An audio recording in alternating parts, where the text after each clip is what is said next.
చెప్పిన మాట వినని అధికారులపై కేసులు పెడుతున్నారని ఆరోపించారు జగన్. ఏపీలో డీఐజీ స్థాయి అధికారి ఆధ్వర్యంలో అవినీతి దందా నడుస్తుందని మండిపడ్డారు. కేవలం తన మోచేతి నీళ్లు తాగే అధికారులను మాత్రమే తాను పెట్టుకొని వాళ్ళను కరప్షన్లో భాగస్వాములను చేసుకుని ఈరోజు రాష్ట్రంలో పరిస్థితి ఏమిటి అని అంటే డిఐజీ అనేవాడు మాఫియా డాన్ ఆ జోన్కు, ఆయన కింద సిఐలు ఓ డిఎస్పి, అదే ఆయన ఆర్మీ.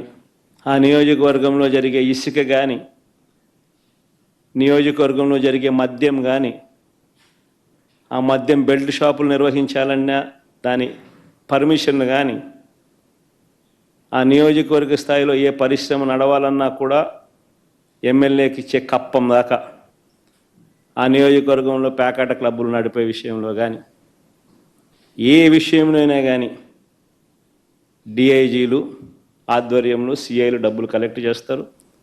వీళ్ళు ఎమ్మెల్యేలకు ఇస్తూ ఉన్నారు రివర్స్. సగం వీళ్ళకి ఇస్తూ ఉన్నారు, సగం పైకి పెద్దబాబుకు చిన్నబాబుకు తీసుకొని పోతూ ఉన్నారు.